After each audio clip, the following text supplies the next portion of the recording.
Sí, adelante, estamos en vivo.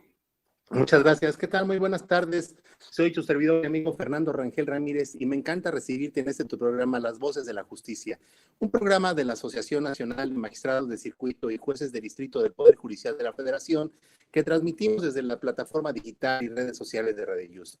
De verdad, en esta ocasión tengo un gran placer de recibir como invitada a la maestra Julia María del Carmen García González. Magistrada, muy buenas tardes. Qué gusto que nos acompañe. Muchas gracias a ustedes por la invitación. Un placer. Muchas gracias.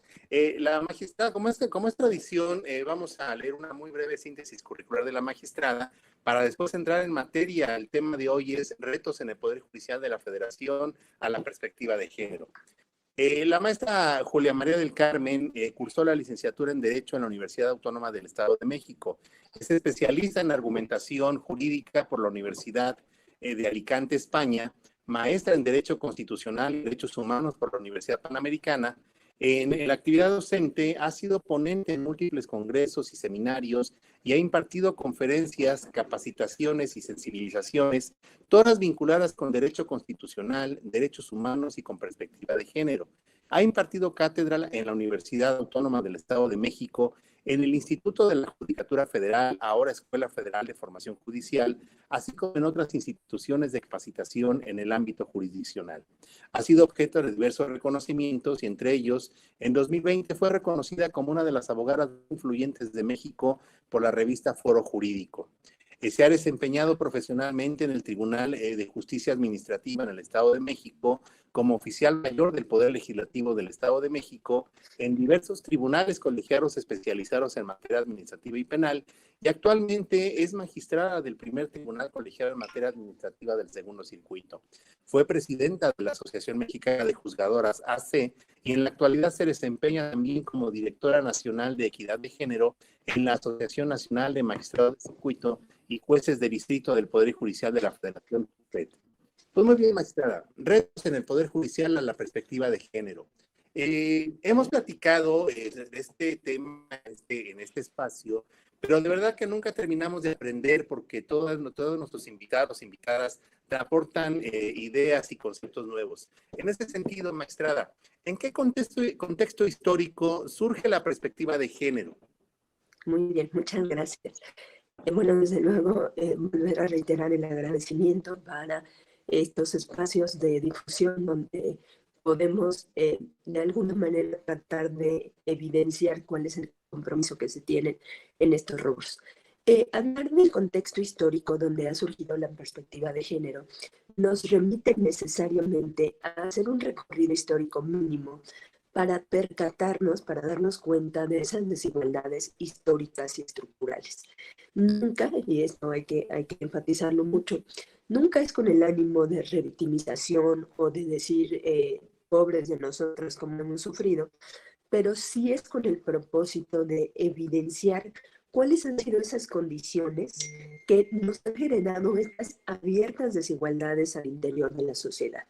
Cuando me refiero a las abiertas desigualdades, pues pensemos en todas aquellas épocas de la vida de la humanidad a lo largo de la historia, donde las mujeres no podíamos votar, donde no podíamos acceder a la educación, donde no podíamos ser propietarias, donde no podíamos abrir una cuenta bancaria, donde el derecho estaba construido desde un modelo androcéntrico que propiamente nos ignoraba, ¿no? Sepamos, por ejemplo, que ahora hay estudios muy interesantes que incluso dicen, sabemos quienes nos dedicamos al ámbito jurídico, que en 1789 se da un gran parteaguas en el ámbito de los derechos humanos. No empezamos a hablar de estos controles para el Estado y de estas libertades para las personas.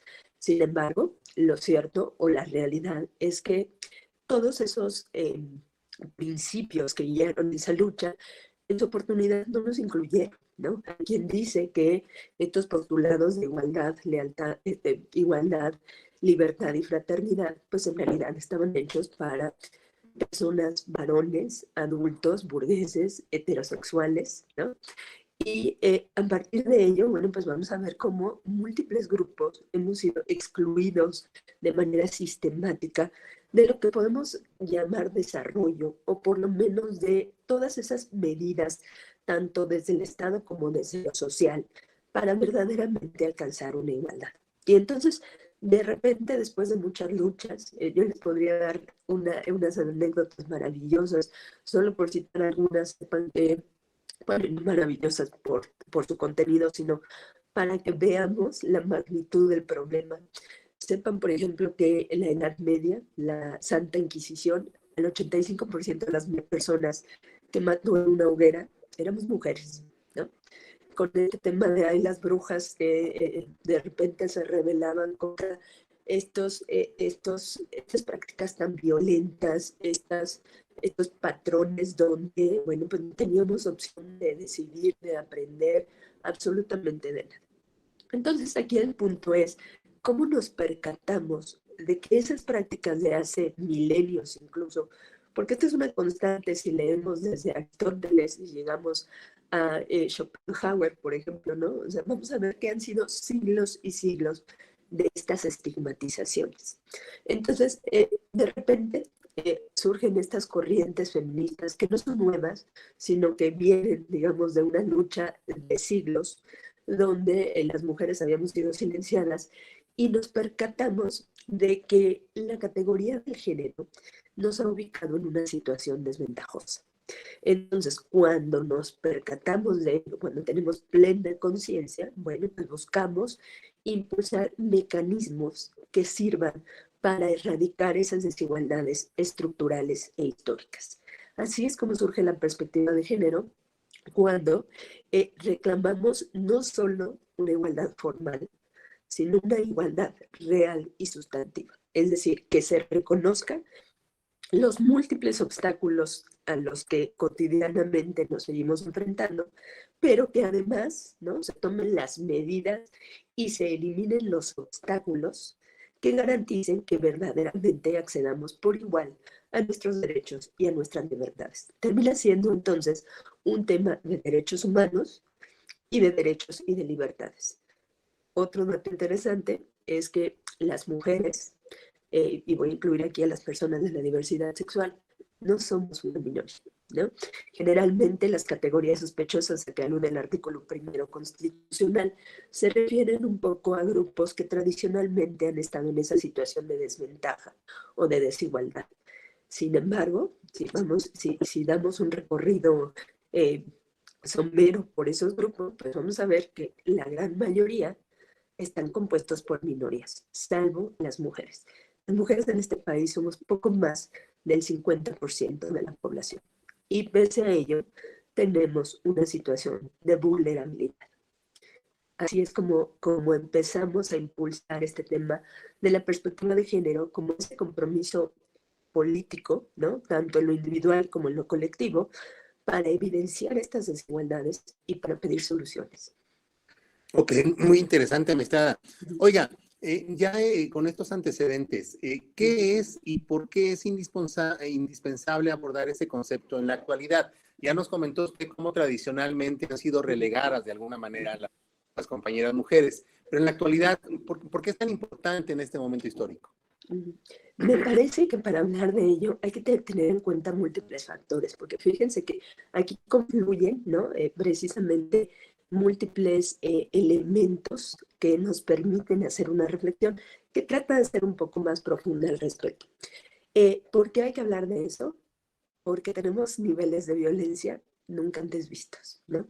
Hay quien dice que sí había violencias y había violencias incluso mayores, ¿no? Pensemos, siempre les hago esta invitación, que desde luego es respetuosa, pero les pido siempre que piensen en sus mujeres cercanas, ¿no? Pensemos en mamá, pensemos en la abuela, pensemos en las tías, pensemos en las vecinas, en las comadres, en las amigas, en las compañeras de trabajo, en fin, en todas las mujeres que nos rodean. Y es muy seguro, yo me atrevería a casi asegurarlo por completo, que todas y todos hemos conocido mujeres que han vivido tremendos escenarios de violencia. Lo que ocurría es que antes nadie decía nada. Nos criaron y nos socializaron de un modo tal que se asumía como parte de mi feminidad el sacrificio, la abnegación, el tema de tengo que estar disponible para todos y para todo, ¿no? Esas abuelas que sacaron adelante 10, 15 hijos y que muchas casaron de 14, 15 años, siendo menores de edad incluso, ¿no? Y que muchas de ellas, lamentablemente, también afrontaron múltiples escenarios de violencia y, bueno, pues de alguna manera se les condicionaba a esto es lo que te toca, ¿no? Seguro hemos escuchado expresiones como esta de es tu cruz, ¿no? Es la cruz que te tocó llevar. Y entonces lo asumíamos como algo natural. Sin embargo, bueno, pues esto empieza a cambiar porque ya estamos un poco más conscientes de que no tendría por qué ser así, que tenemos derecho a una vida libre de violencia en términos generales, por un lado, que tenemos ese derecho, pero además que el Estado tiene la obligación de generar las condiciones para que yo tenga acceso a una vida libre de violencia. Entonces, cuando nos percatamos de este escenario, ¿no? Sepan, solo por darles un dato escalofriante, me lo parece, que según ONU Mujeres, según INEGI e InMujeres, que son organismos, digamos, serios que se dedican a este tema de la recolección de datos, si en este país somos poco más de 120 millones de personas y somos poco más del 50% las mujeres, estamos hablando en promedio de 60 millones de mujeres en este país, ¿no? Si 2 de cada 3 han sufrido violencia, estamos hablando de 40 millones de mujeres sufriendo múltiples expresiones de violencia. Ese es el nivel de la violencia que vemos. Y mucha de esa violencia la invisibilizamos, la ignoramos, la naturalizamos, damos por sentado que es lo que nos toca, ¿no?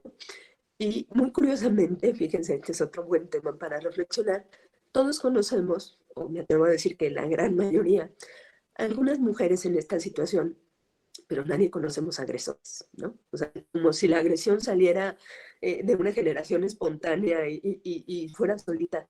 No, no son nuestros nervios, ¿no? O sea, es un tema que incluso se habla de la segunda gran pandemia. No sé si han escuchado hablar de estos temas, donde se dice, bueno, es que la pandemia de la violencia de género ha estado ahí por siglos, ¿no? Y la hemos venido ignorando y hemos venido de alguna manera, ¿no? Cerrando las puertas, así de, ay, qué exagerada, ¿no? Y entonces cuando suceden estos escenarios, hay que ver primero el número de mujeres que sufren estas expresiones de violencia, por una parte. Entonces el nivel es altísimo de la violencia, pero además un compromiso real y serio con los derechos humanos tiene que pasar necesariamente por incluir a las mujeres y a las personas de la diversidad sexual.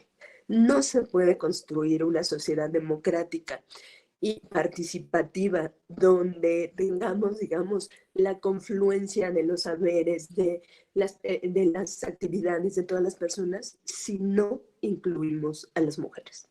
Entonces, me parece que esos dos factores solo bastarían para advertir que es indispensable hablarlo, que es indispensable traerlo a la palestra pública, es indispensable hacer un ejercicio crítico individual de qué tanto estoy reproduciendo nuestras desigualdades. Y a partir de ello, bueno, pues cuál es mi compromiso serio y real a propósito de estos escenarios. Muy bien, maestra. Terrible esta situación. ¿Es correcto entender que la perspectiva de género solo involucra o se refiere a temas de mujeres? Ya nos daba algún adelanto en ese sentido. Pues fíjense que no. Aquí lo interesante es que sepamos que la categoría del género, y permítanme nada más abrir un breve paréntesis para platicar un poco de esto, porque me parece que discutir sobre esos temas, sobre todo a nivel social, requiere tener un piso mínimo de conocimientos. Entonces, razonablemente se acepta así por la ciencia que nacemos con ciertas características físicas y biológicas, ¿no? De modo que yo traigo toda una carga genética que biológicamente me da como resultado una mujer. Y hay quien nace con otras características físicas gonadales, cromosómicas, los órganos internos, las funciones, etcétera, y le asemejamos un hombre. Pero, ojo, no hay solo estos dos extremos. entre estos dos extremos hay todo un continuum, le llaman, donde pues hay personas que nacen con características físicas y biológicas de ambos sexos, a quienes llamamos personas intersexuales. Pero también hay quienes de repente se asemejan un poquito más acá o un poquito más al otro extremo.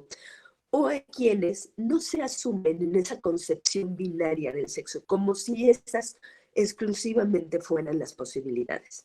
Entonces, si se fijan, esta construcción del género atraviesa a todas las personas, a quienes nacieron como hombres y se les ha socializado y educado como tales, y a quienes nacemos como mujeres y hemos recibido la misma socialización. De modo que aquí el tema no es un tema biológico.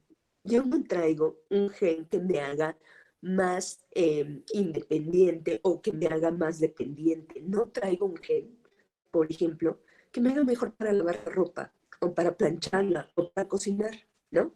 Entonces, genéticamente, yo no tengo esa desigualdad, no viene inscrita en mí y mi formación. Se da porque así me socializan, así me educan, así es como nos van construyendo desde la familia, desde la escuela, desde las amistades, etcétera.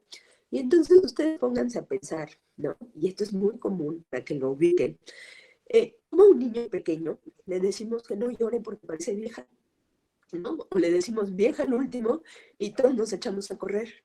Y entonces a un niño le vamos socializando desde un poco el tema de la agresividad, del tema de la rebeldía, del tema de tú eres muy macho y no tienes que mostrarte vulnerable. Siempre se los digo, piénsenlo.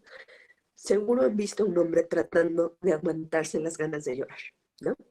Y entonces ve uno cómo aprietan los puños y cómo hacen el esfuerzo y cómo toman aire, porque no les permitimos socialmente mostrarse vulnerables. A los hombres, entre más viriles son, menos deben parecerse a una mujer. ¿Mm? Y entonces, pero esto trae consecuencias gravísimas, ¿eh? Sepan que, hablando de suicidio, de 15 a 25 años es mucho más probable que se suiciden hombres a que se suiciden mujeres. Y hay estudios muy interesantes que dicen que es por dos factores. Uno, los hombres no piden ayuda.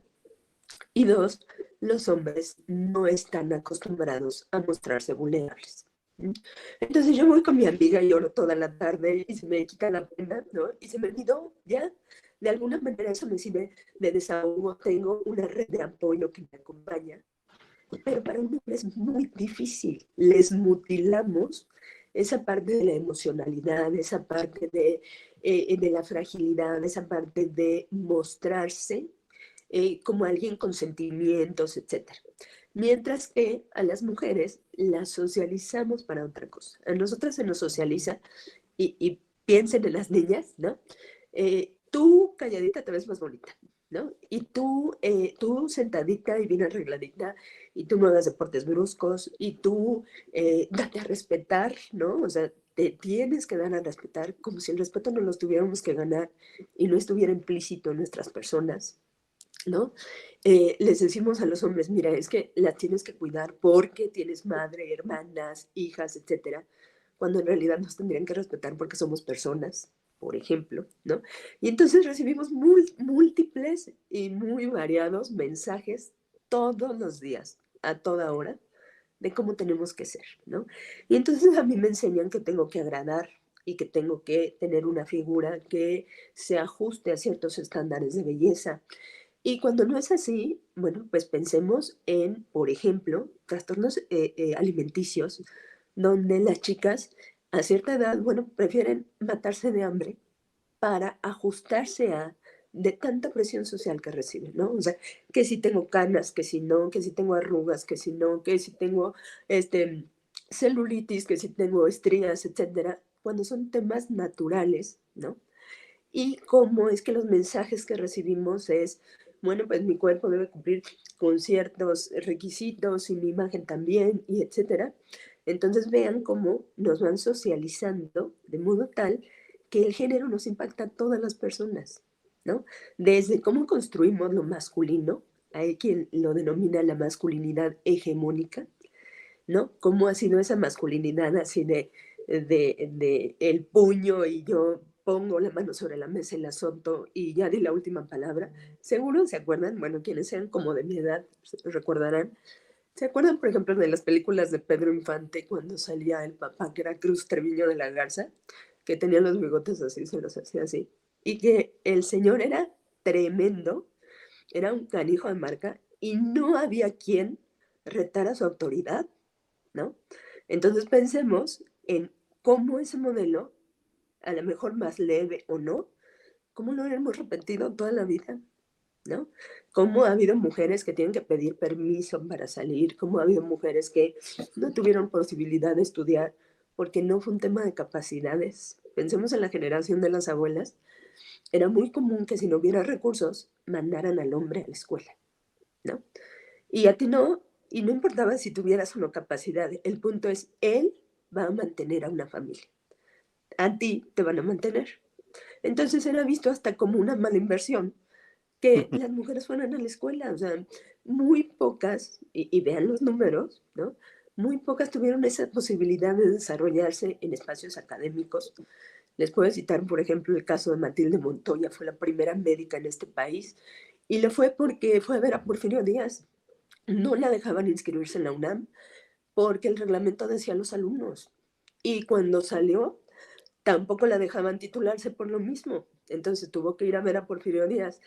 Y cuentan quienes han hecho la biografía de Matilde que en algunos momentos tenía que tomar clases afuera del salón porque sus compañeros varones se sentían incómodos porque hubiera una mujer ahí, ¿no?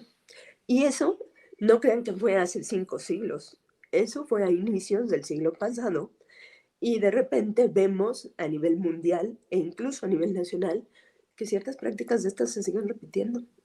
Seguro han visto noticias de niñas que se siguen vendiendo en Guerrero, en Oaxaca, en Chiapas, ¿no? Seguro han visto estas noticias de chavas que salen de fiesta y cualquiera se siente con el derecho de violarlas si es que tomaron algo, ¿no? Entonces todos esos escenarios en realidad lo que replican es esta desigualdad.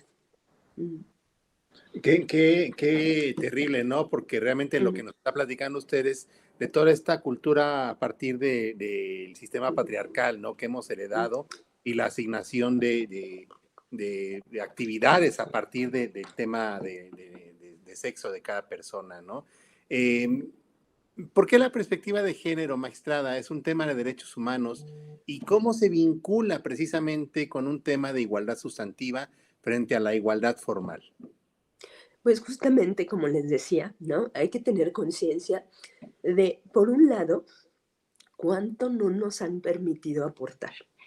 Imaginen lo que ha perdido la humanidad cuando por siglos no nos dejó escribir, no nos dejó pintar, no nos dejó esculpir, y quienes lo hacían en condiciones sumamente adversas, ¿no?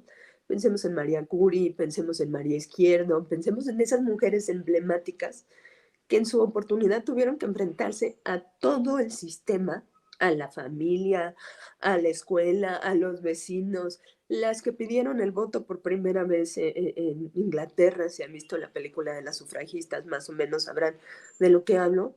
Y entonces, bueno, no ha sido fácil el llegar, ¿no?, al goce de nuestros derechos. Hemos tenido que estar, de alguna manera, generando las condiciones para que se den. Entonces, es indispensable que si hablamos de derechos humanos, sepamos que son para todas las personas. Por eso es que insisto mucho en que todo este tema de género, todo este tema de la perspectiva que nos permita visibilizar esos contextos estructurales e históricos de desigualdad y asimetrías, es un tema que indispensablemente requiere verse desde la óptica de los derechos humanos. No nos puede dejar fuera. Hace un rato, solo para que vean, y ahorita hay un revuelo en redes sociales, pero es increíble, vi la nota de un reglamento del CONACYT, que parece que es una propuesta, donde se dice que van a suspender las becas para alumnas cuando se embarazan, ¿no? Por ejemplo. Y entonces uno diría, es que estamos en pleno siglo XXI y tenemos ya grandes avances y tenemos todo ello. y seguimos viendo cómo en ciertos escenarios se siguen o repitiendo las discriminaciones o generando las condiciones para que retrocedamos en ciertos espacios que aparentemente habíamos ganado. Entonces, entender el tema de la perspectiva de género como un tema de derechos humanos es elemental. No hay forma de que no nos incluya este discurso de respeto, este discurso de inclusión, este discurso que gira en torno a la dignidad de las personas. ¿Por qué? Porque las personas que somos mujeres, las que forman parte de la diversidad sexual, las mujeres menstruantes, ¿no? Todas ellas, todas esas personas merecen el mismo respeto porque tienen la misma dignidad. Entonces eso hay que tenerlo claro. ¿Por qué? Porque de repente, ¿no? Es muy común que veamos a alguien, por ejemplo, de la diversidad sexual y hay masculinidades tan frágiles que se sienten agredidas, ¿no? Así como esta persona tiene la osadía de tener una expresión de género distinta y vean las violencias que sufren. Solo por darles otro dato interesante, las mujeres trans en este país tienen un promedio de vida de 37 años. ¿Mm? Menos de la mitad del promedio de vida que tenemos las mujeres en condiciones normales. ¿Y por qué? Porque hay quien se siente ofendido, ¿no? En su masculinidad, en esa virilidad tan tóxica de cómo se atreven a mostrarse así, cómo tienen ese arrojo de salirse de los cánones y de las expectativas sociales de lo que se espera de mí. Entonces, sin duda, me parece que es un tema de derechos humanos. Muy bien. Hago una breve pausa para agradecer a todas las personas que nos están viendo en este momento en vivo, o bien aquellas que por cualquier circunstancia nos están viendo de manera diferida, pero particularmente a la compañera Rosa María Pastrana que manda mensaje, dice, felicidades magistrada, gran exposición. A Chris Grack dice, excelente tema, conceptos que yo comparto plenamente, y muchas gracias.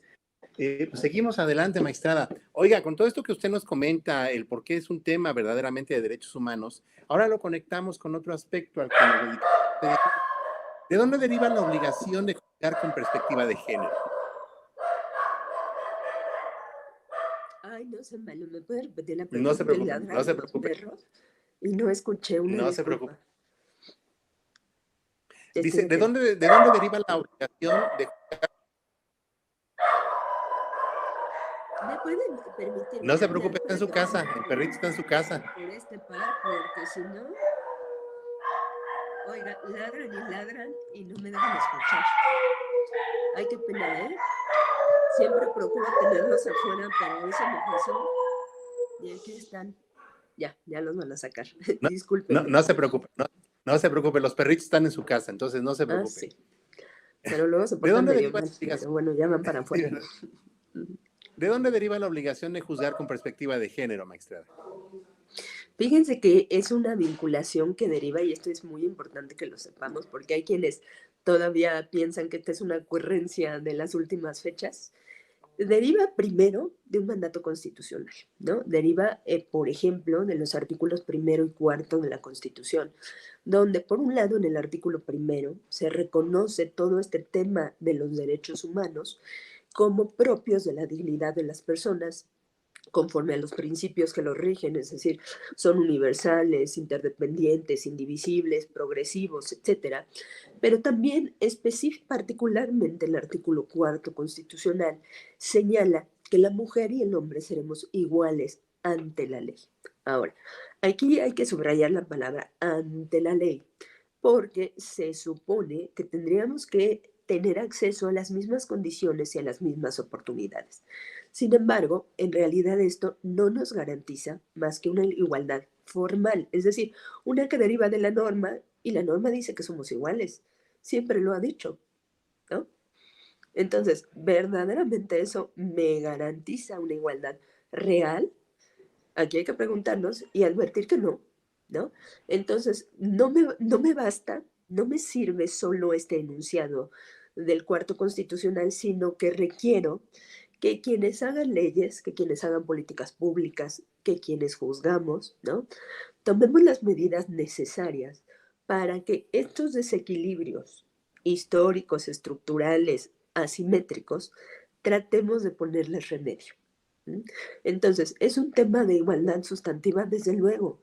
Se trata de remover obstáculos. Se trata de que cuando tengamos la conciencia plena de cómo impacta el género, porque otra cosa que no dije, pero que es muy relevante, es tener conciencia de que esta categoría del género lo que ha generado es una relación de poder, que es justo lo que pasa en el patriarcado, ¿no? Hay un patriarca, alguien que manda, alguien que impone, alguien que decide, y hay quien se ha sometido, quien obedece, quien no cuestiona, quien da por sentado que eso es lo correcto y así hay que seguir haciendo las cosas. Entonces, en esa lógica, el género se convierte en una categoría que da un poder a un grupo que no tiene el otro grupo, ¿no?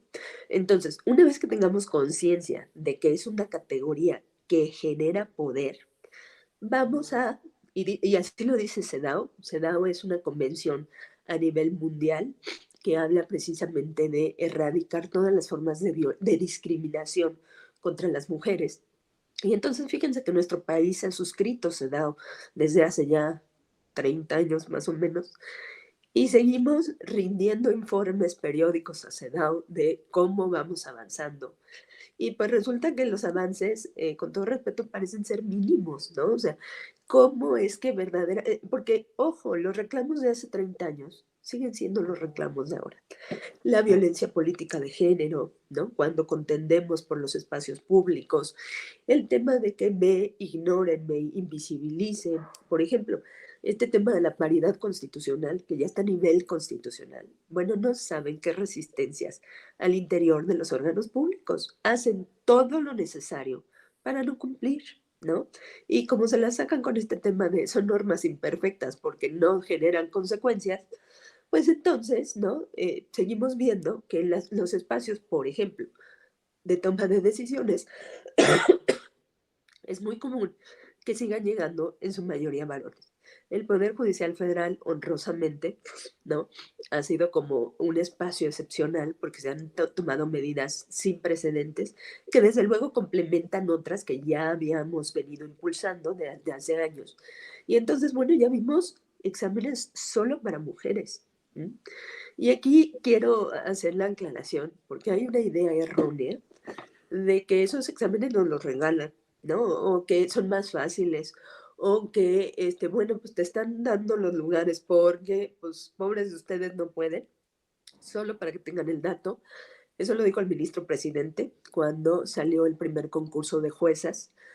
Dijo en la conferencia de prensa, y así se vio reflejado en la circular correspondiente, que ese concurso en particular obtuvo las mejores calificaciones de los últimos 10 años de concursos que había tenido o que había estado realizando el Consejo de la Judicatura Federal.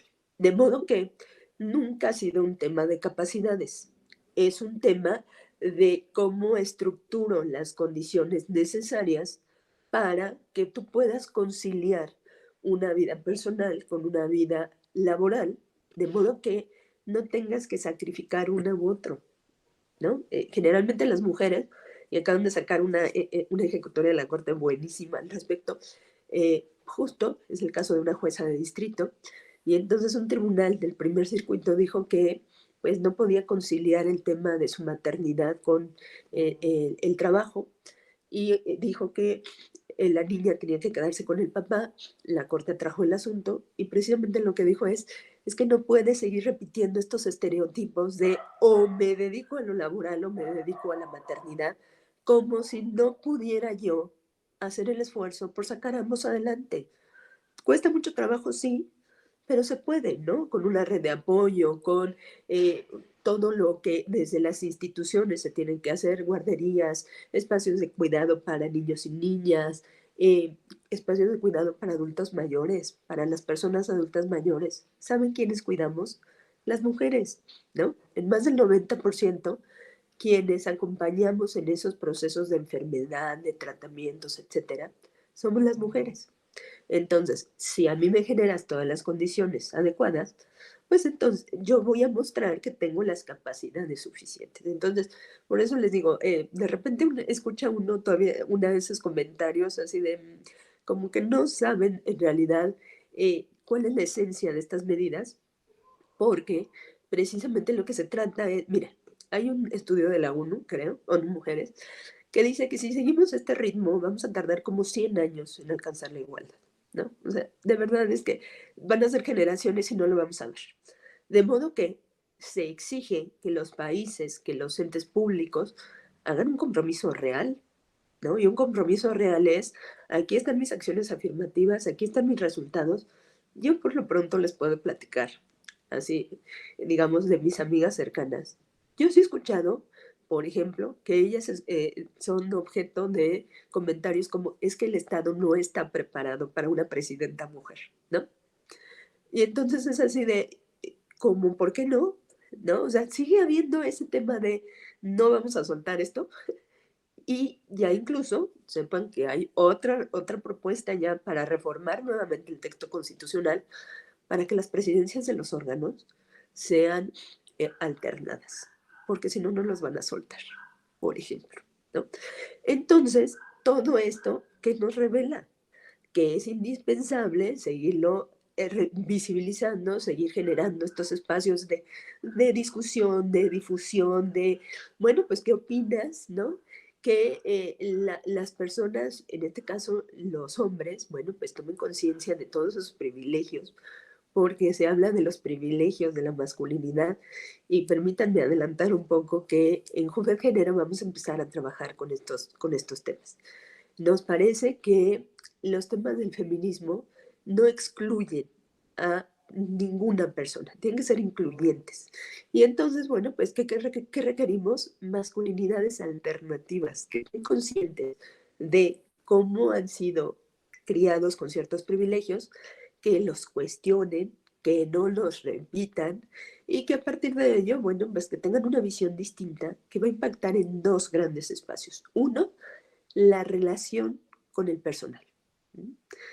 Fue necesario ya crear una unidad antiacoso y antihostigamiento en el Consejo de la Judicatura Federal. Solo para que tengamos conocimiento. Hay ya una unidad que se dedica a eso, primero. Y segunda, va a impactar en nuestras labores jurisdiccionales.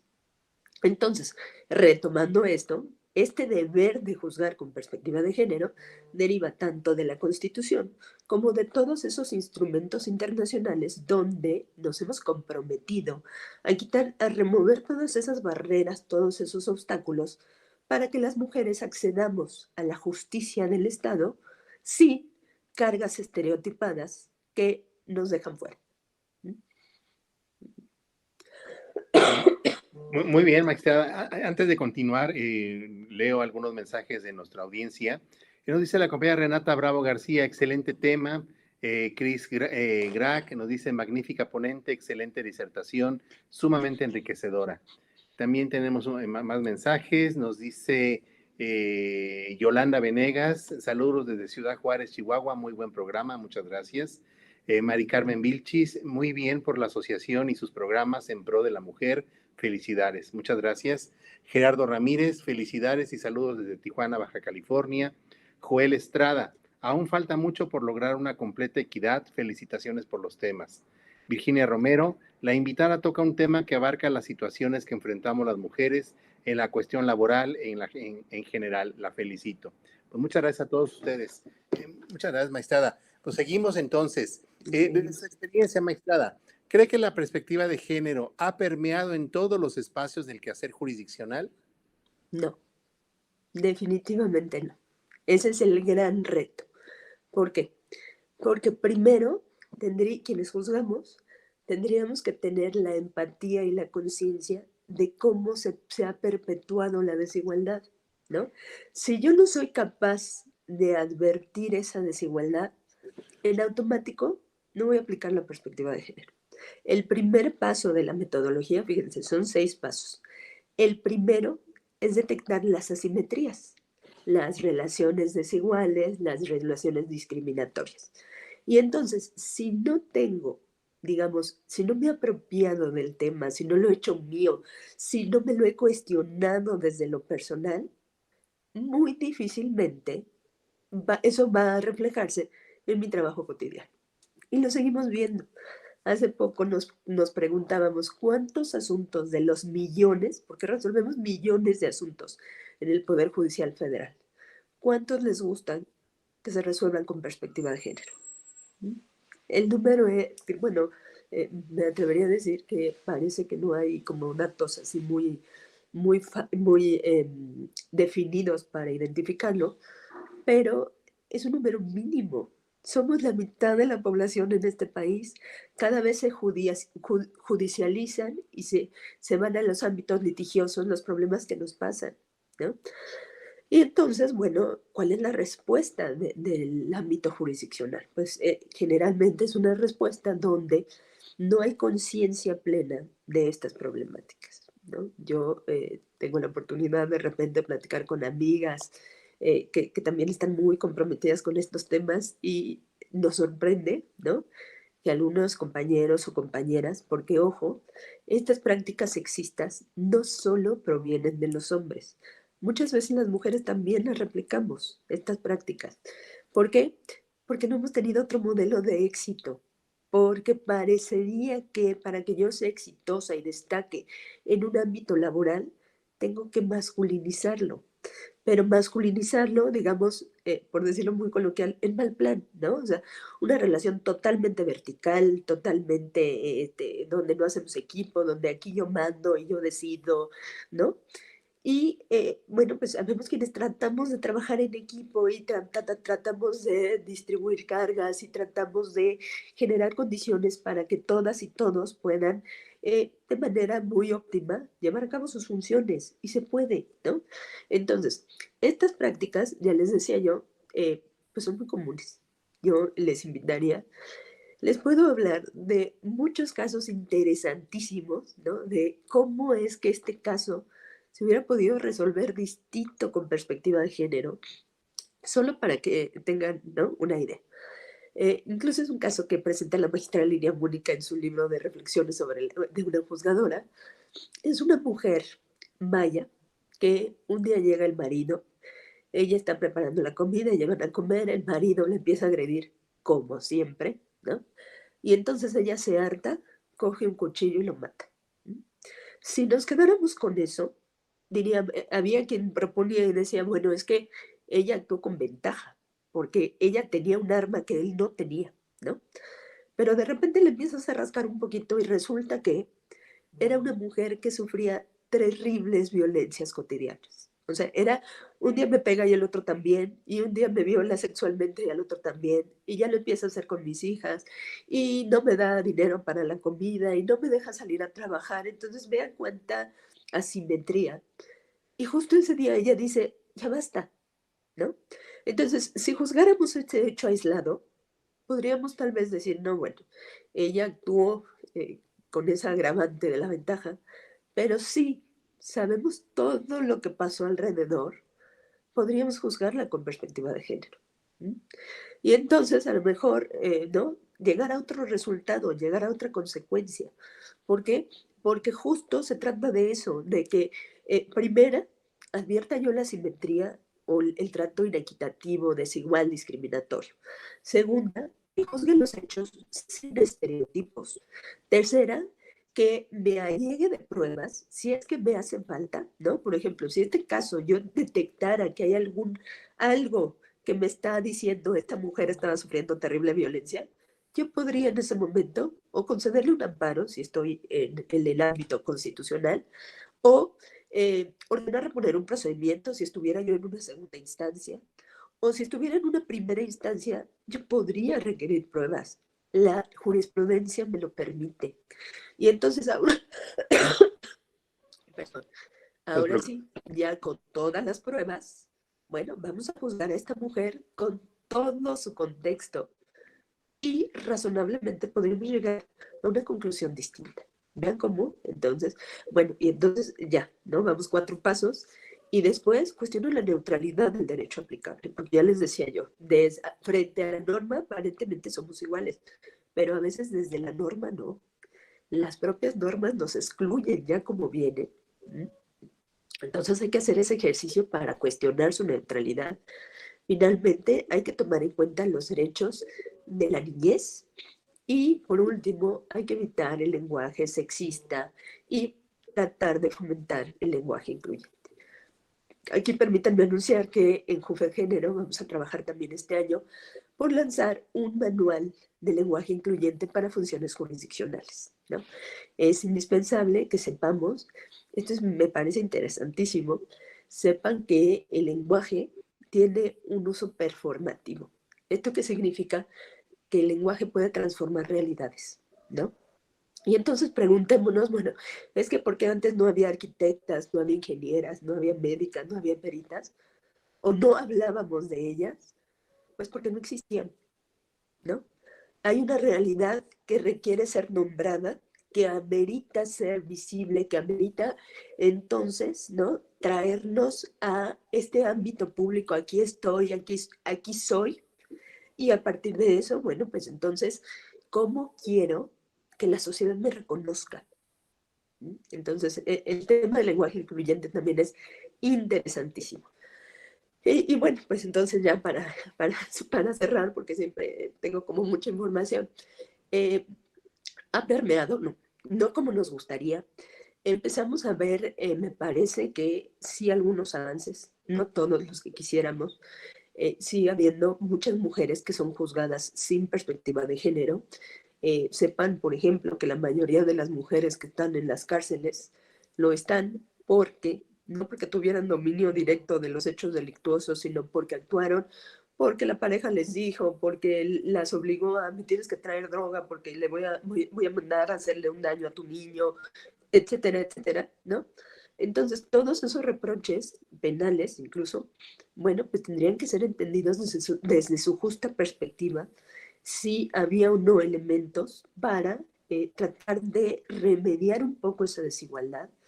Eh, Les cuento otro caso rapidísimo para que vean cómo es de verdad útil la perspectiva de género. Este incluso es un caso que difunde la Defensoría Pública Federal como un caso que se litigó con perspectiva de género y que obtuvo un resultado favorable. Imaginen este escenario.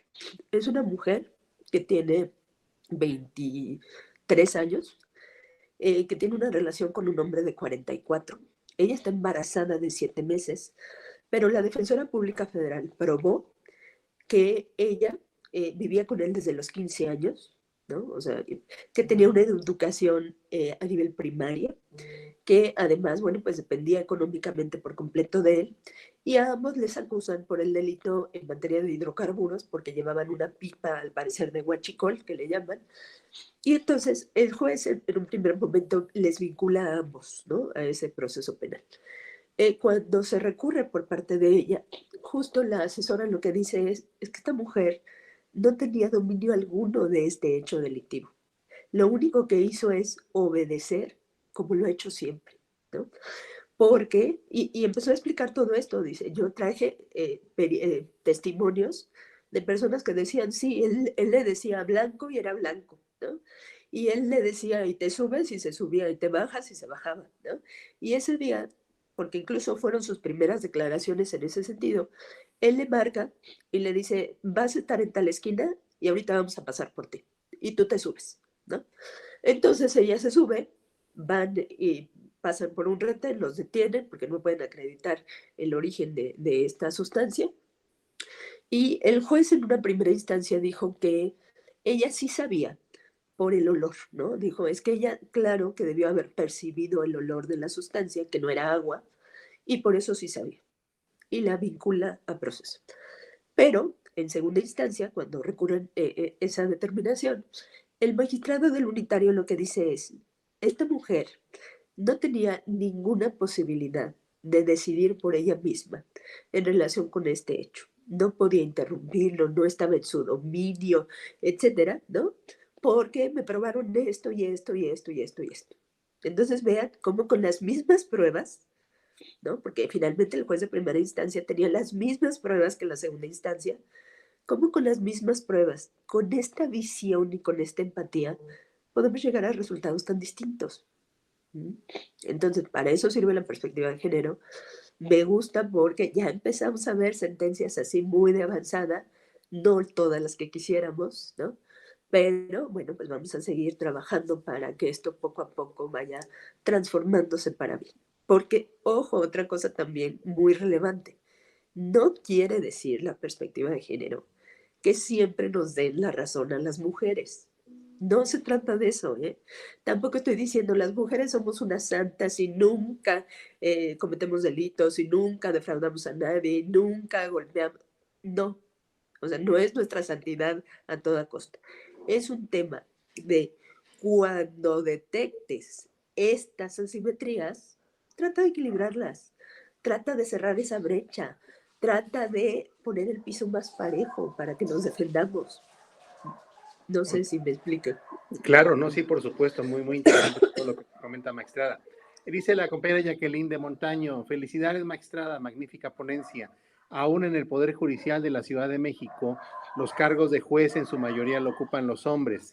Están en un 80% a 20% por las mujeres. Ok, nos quedan el tiempo, de verdad, yo he disfrutado mucho este programa, nos quedan escasos 3 minutos solamente. Entonces, magistrada, ¿alguna conclusión con la que usted quisiera terminar su brillante participación? Claro que sí, muchas gracias. Pero qué lástima, porque les digo, yo puedo hablar de esto horas, ¿eh? Me puedo estar días enteros hablando de estas cosas. Así que si luego quieren, podemos hablar de micromachismos, que no son micros, son verdaderas violencias, ¿sí? Estos temas de los privilegios, etcétera. De verdad hay mucha información interesantísima que vale la pena difundir para tener un compromiso desde lo individual. Y justo mi llamado sería ese, El espacio ¿no? es suyo, magistrada, puede usted regresar cuando usted quiera. Fíjense que, entre otras cosas, yo doy acompañamientos feministas en espacios virtuales por el tema de la pandemia, pero bueno, al margen de, el llamado es comprometámonos con la igualdad. ¿Cómo nos comprometemos con la igualdad? ¿Qué hacemos para que la igualdad sea una realidad? Y entonces, bueno, lo que hoy vamos a dejar en tarea es vamos a preguntarnos, vamos a cuestionarnos cómo en nuestros espacios privados o domésticos seguimos o no, ¿no? Replicando estas prácticas, porque la desigualdad la tenemos aquí, está junto a nosotras y está junto a nosotros. Y hasta que no tengamos plena conciencia de ello, no va a operar el cambio social que se requiere, ¿no? Entre otras cosas, para disminuir estos niveles de violencia. Rapidísimo, una vez estaba yo capacitando jueces y juezas, magistrados y magistradas, y era un evento presencial antes de la pandemia, y entonces yo les decía, ¿quién está de acuerdo? ¿No? Y todos levantaban la mano, porque además, este es un tema políticamente correcto. Sería complicado, sería raro que alguien abiertamente dijera, no, ustedes apláquense y ya quédense en su casa, ¿no? O sea, hay, digamos, esta posibilidad. Y entonces, cuando les decía, bueno, ¿están convencidos con el tema de la igualdad? Todos y todas dijeron que sí. Y yo un momento que les dije, bueno, vamos a ver qué tan comprometidas y comprometidos estamos con la igualdad. Y les pedía yo, baje la mano quien sepa si hay jamón para hacer mañana un sándwich, una torta para los niños y niñas que se van a la escuela. Y las manos empezaron a bajar, ¿no? ¿Y quién de ustedes sabe si hay detergente para lavar la ropa en su casa? ¿Mm? ¿Y quién de ustedes sabe cuándo es la próxima cita del abuelo o de la abuela, o cuándo es su terapia, o cuándo son sus estudios, etcétera? Y bajaban más manos, ¿no? Y ya la pregunta, digamos, fue, ¿quién de ustedes sabe cuándo es la próxima cita con la o el dentista? ¿Mm? Y en automático llegó un punto donde todos estaban abajo. ¿Y por qué hago este comentario? Porque la igualdad se va a generar desde estos espacios íntimos o domésticos y va a irradiar en todos nuestros espacios en la medida en que seamos conscientes y en la medida en que actuemos con corresponsabilidad. A mí el papá de mis hijos no me ayudaba a criarlos. Era su obligación como padre llevarlos a la escuela, bañarles, ayudarles con la tarea de repente, etcétera, etcétera. Y ven cómo socialmente asumimos que eso nos toca, pero volvemos a lo mismo. Yo no tengo un gen que me haga mejor para revisar tareas o para estar con el niño o la niña de no te puedes mover porque tienes clase virtual y ya te distrajiste. Se habla incluso de una tercera carga para las mujeres, ¿no? Que es el trabajo doméstico, el trabajo que hacemos fuera de casa remunerado, y ahora hacernos cargo de estos temas del estudio, de que pongan atención, de que no se distraigan. Es imposible, ¿no? Si no tenemos corresponsabilidad. Entonces, el llamado es, seamos corresponsables, porque solo en la medida que nos comprometamos desde lo individual, desde lo personal, vamos a tener plena conciencia de que eso tiene que impactar toda nuestra vida. Muy bien. Pues muchas gracias, maestra. Yo voy a cerrar con dos comentarios del público. Cris, que nos dice, un gran placer escucharla, magistrada. Gracias, yo comparto plenamente la opinión. Y también Isabel Rosales X y nos dice, Justicia para Mujeres AC realizó un informe, no es justicia, análisis de sentencias y resoluciones judiciales del país con perspectiva de género y los resultados coinciden con todo lo narrado por la ponente. Muy buena ponencia, muchas gracias. Magistrada, de verdad, para mí ha sido un placer recibirla en esta tarde, en su programa, el programa de la asociación, programa de todos aquellos que estén interesados en la difusión de la cultura jurídica. Muchas gracias, magistrada.